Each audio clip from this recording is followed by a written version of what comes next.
Rick, let's talk about podcasting today. I mean, it is such an amazing, incredible way that business owners can really grow and scale and become that expert in their niche. Now, you have an interesting story because you have used podcasting and some incredible podcast marketing to really turn a hobby of yours into a lucrative full-time business. And not only that, you help tons of business owners and book authors really get in front of, their best audience and keep them there. Let's talk about that. You're really the expert in this area. I mean, you've done it yourself. Yes, thank you. Yeah, thank you for the question. I've loved podcasting for the last, decade or more now. Continuous podcasting. It's just been a part of my life, Brittany. And I remember being introduced to it through James Franco of Superfast Business. It's not no longer called that, but it was back in whenever it was 2005, and then it inspired me to get involved. And I didn't know much about podcasting at the time, and I didn't even know how to do it. And in fact, James Franco was my first ever guest on the My Future Business show, which is my show. And, I quickly learned how much of an amateur I was when, having the likes of James on my show. And, since then, I've slowly but surely worked at improving my understanding, my techniques, and the way I reach out to business owners and book authors who are interested in getting in front of their best audience and staying there and promoting their businesses and their books through podcasting. As far as I'm concerned, as long as there's a need to communicate, I think there's always going to be a need for podcast marketing. I can assure you that I've tried, all of the ways under the sun to do paid marketing. In many respects, it doesn't work, and I guess that it may work for others. But for me, I found the most effective way, Brittany, is through podcast marketing, and that's really just a matter of me as the host of the My Future Business show, talking with you as a guest, and you being the business owner or somebody who's just written a book, and we talk about your experiences, and keeping in mind that our audience is the listener base is usually other business owners and startup entrepreneurs or aspiring book authors who are looking to, get underway with their own book writing. So, yeah, and here we are today, some 10 years later.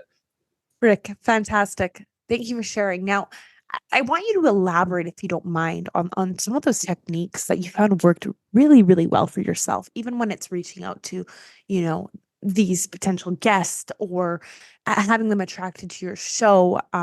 What are some of your most important techniques that work the best for you?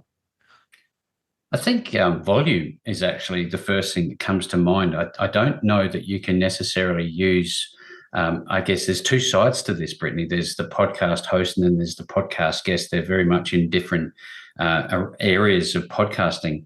As a host, the way that I've had the most success is being on the appropriate channels where my audience are most likely to be anyway.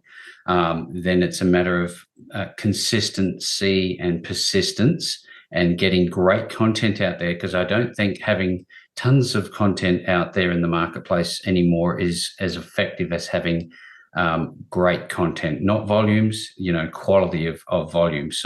Quality of content is more important.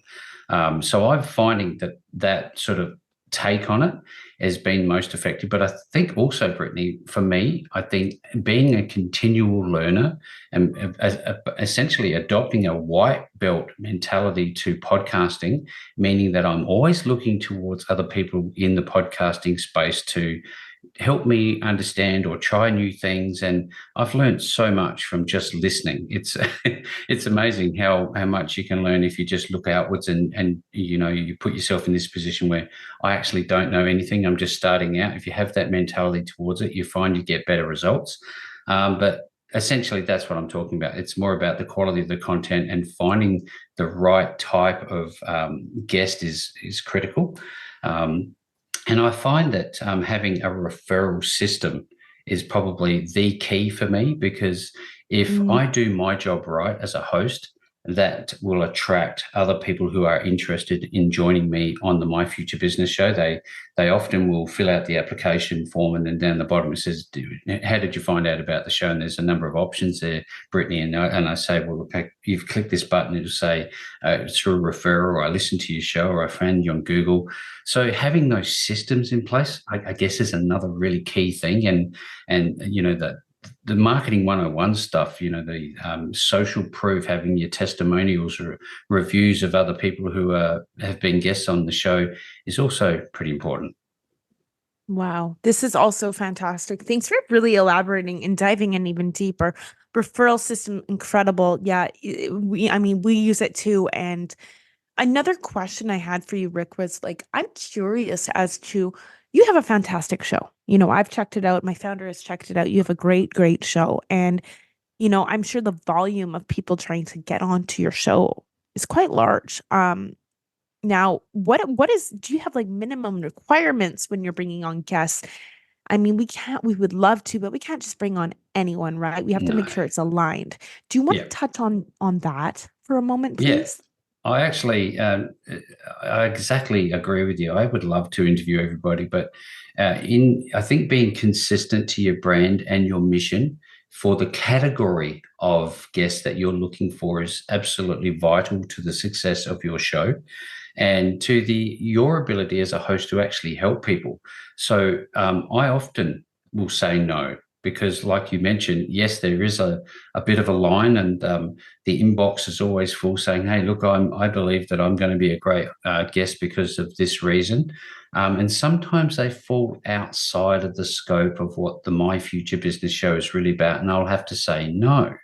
And it's very difficult, when you're forced into that position to say no, because you're disappointing people, and nobody likes to disappoint people. But yeah, there is that sort of application process, and we look through a set of criteria that we have. You're a business owner. What type of business owner are you? How long have you been in business? I don't necessarily care about your revenue. That's by the by for me. But what is your goal? What are you trying to do in your business? Typically, with books, we will accept or deny applications based on criteria such as if it's non-fiction, that's usually going to get preference over a fiction book, because the nature of the My Future Business show, hopefully it's hidden in the title, that it's about business. And oftentimes, if I can align a book author who's actually a business owner and they've got a book talking about their business, that's golden for us. So yeah, there's so much to consider.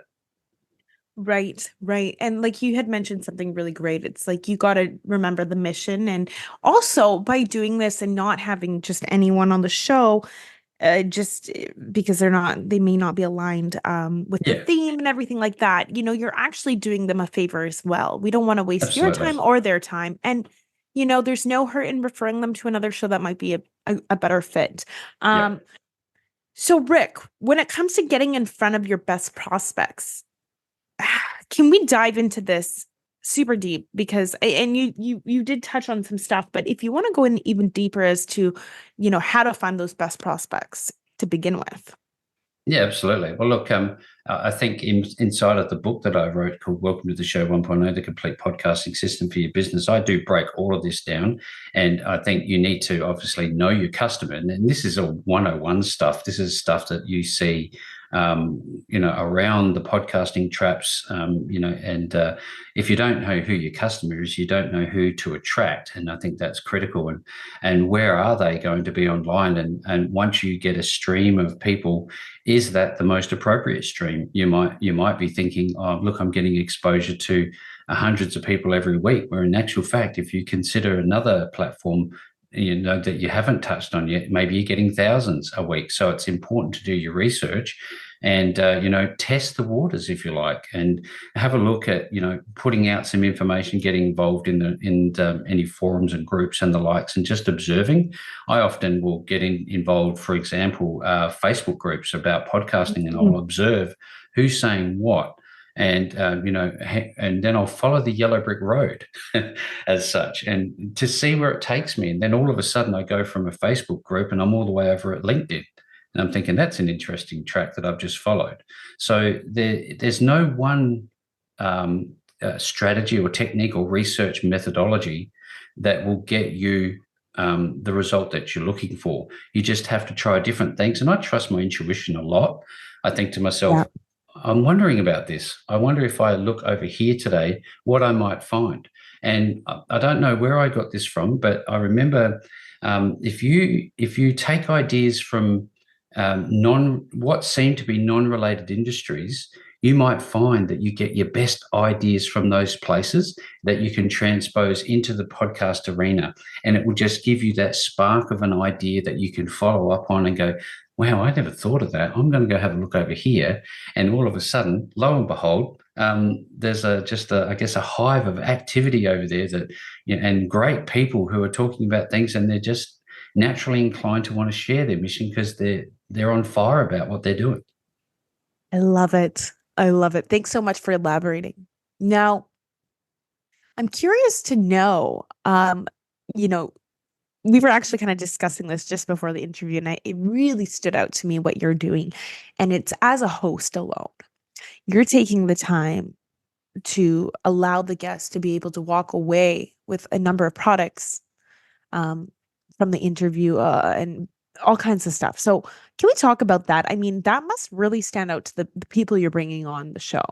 I don't see a lot of people doing this on shows, and I'm really curious about it and how it works for you. It's clearly working really well based on, your show. Like I said earlier, you guys, even our founder and I had looked into it, and it is just absolutely incredible. So, can we talk Mm. about how your guest leaves and what that process looks like and what they walk away with? I can give you a 2-second history lesson as to why we got there. Okay, Majority of, yes. and this is a polarizing situation for a lot of people who hear that the My Future Business show is not free. Now, there's a lot of reasons for that, because early starting time, there was a time where the show was free, and I attracted a different caliber of guests. And I don't think people value free. They really don't, because as soon as I started charging, not only did I get a different caliber of people coming in, but they were invested in the show. They would, Right. and my show up rates were, nearing 100%. Occasionally, you get somebody who was sick or couldn't arrive, but prior to that, it was a real problem. Okay, and then so early on, it was just me conversing and having a chat about like I said, the early sort of years with this was starting off with the likes of James Shrenko, and it was like a real mess for me because I was just sort of toe in the water trying to find out what this podcasting thing was about. But over time, one thing led to another, and it just seemed obvious to me that podcasting as a conversation could have been monetized a different way, because at the time all I'm hearing was sponsorship and if I give me a donation or join my Patreon and all this other stuff I hear about, and I don't touch, because I just think it's too much hard work for not enough reward. But money does actually make the world go round, but it's never been the primary reason for charging. It was not only because of the show up rates and the different caliber of guests. It was the investment that the guests would have in themselves. It was to keep the motor oiled.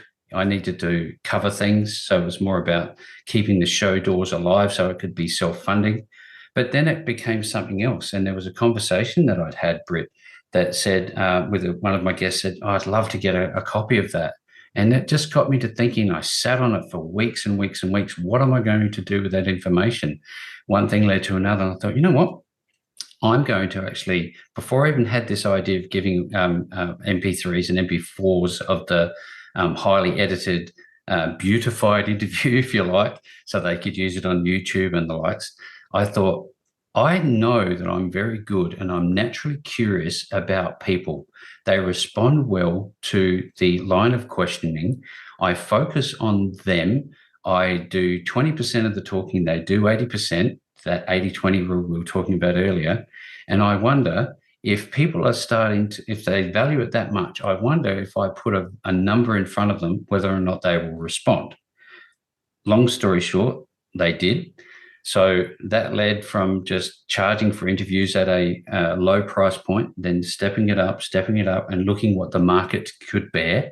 And I think I found a nice sweet spot. And keep in mind, this is not the primary objective. And then from there, I took it another step. I thought, well, how else could I add value to the guests that are on my show? Keeping in mind that somebody asked for a copy of the MP3, and I thought, you know what, I'm going to put some money into buying software, because most of the money goes back into the business, Brit. It's always been invested in software, and currently it's AI and all that sort of jazz. And I thought, I'm going to start editing videos so that they can use them on YouTube. And that's a massive thing now. And obviously, you've got your podcast on the YouTube channel as well. So yeah, one thing's led to another. And we've got some pretty interesting things coming up as well. Oh, this is absolutely incredible. I love it. And you had said something really, really interesting, and I'm right behind you on it. It's, the fact that if you increase your prices, or if they have to pay to get on the show, it makes our guests, and clients, this is in regards to business too, with pricing of your offers and whatnot. You're going to be attracting high quality people then, because, they're going to take it a lot more seriously. You know, I know a lot of us, maybe not everyone, but a lot of us, especially in the beginning of our journey as an entrepreneur or whatever it might be, with the pricing, we tend to attract maybe we aren't as clear as to, okay, who we're working with Yeah. and exactly what problem we solve. So then you have a really large range of people coming as leads coming in and wanting to work with you. You might get a lot of people who are trying to negotiate your pricing. You might work with some people that are just not the easiest people to work with, and you're just having problem Yeah. after problem. Oh yeah. However, when you get really clear as to who you work with or what is aligned for your show, and you make that change, and you either charge for your show, or if it's on the business side of things and you're trying to sell an offer, you increase that offer, and you're really clear as to who you work with, who that avatar is, what that looks like. Mm-hmm. Yep. That really Abs- narrows things down. And Yep. I think a lot of entrepreneurs get afraid that, oh, what if we don't get the same amount of people for leads? And that scares them to increase the price, the offer, and narrow down who they're working with. But in fact, it really is quite the opposite. You're Absolutely. you're then attracting that high quality potential client or guest, and they're not negotiating your prices. They're there, ready to hit the ground Absolutely. They running, don't and question it. they show up for themselves, for you. And that issue you had before of, just the quality of people that were coming being attracted to you, almost erases. No one's negotiating the Negotiating. Yep. prices. Yep. Nobody's doing any of that. And actually you're creating incredible results for these people at that point too, because you are really honing in on to what's aligned for your business and what problems you're solving and who you're working with. So I You're love that you treating it mentioned that. you're treating it more as a business than you are as a hobby, because I think there's a lot of hobbyists out there, and I think that's great. I think communicating, especially given what we've been through in the last couple of years globally, this ability to Right. have this technology and utilize it to keep communicating is wonderful. But I believe that I took it to the next step. I upped the standards, and I focus on the guests, because I think at the end of the day, if you do your job right as a host, and you take their needs seriously, and you focus on adding value, and shining the light on them rather than you have a winning formula. Absolutely. Absolutely. And this is why your show is so incredible. And it is, you've got that huge amount of listeners, and you're doing incredible things with it. You guys go check it out. It is the My Future Business Show, and it is absolutely incredible. So go check it out. And I do want to give you enough time, Rick, here to really highlight, even if you want to dive into a little bit of the journey, anything like this. But now is your time for any last words, anything you'd like to share, and of course, your call to action. I want to make sure we have enough time to just give you a little space to do that as well. Thank you very much, Brittany. Again, I've just absolutely loved this opportunity. I love podcasting. It's it's my everything. I wake up of a morning and I think, I can't wait to get to talking to somebody new. And today, it's been wonderful. Now, for anybody who's listening to today's call, thank you very much for listening to me the last 20 minutes or so. It's been wonderful. But I'd like to just share a little bit about, obviously, the My Future Business show. You can find it. It lives at myfuturebusiness.com, which is our domain.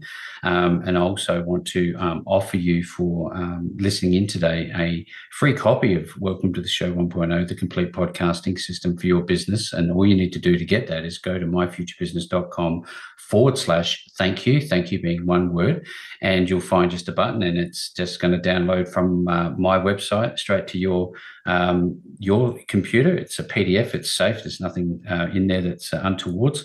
But I think if you're starting out and you want to take your podcasting to the next level, I think there's going to be something inside that book. But also, if you want to work with me, I'm obviously working with a lot of people in the background. I don't necessarily promote it that much, but there's podcast marketing training and coaching that I do.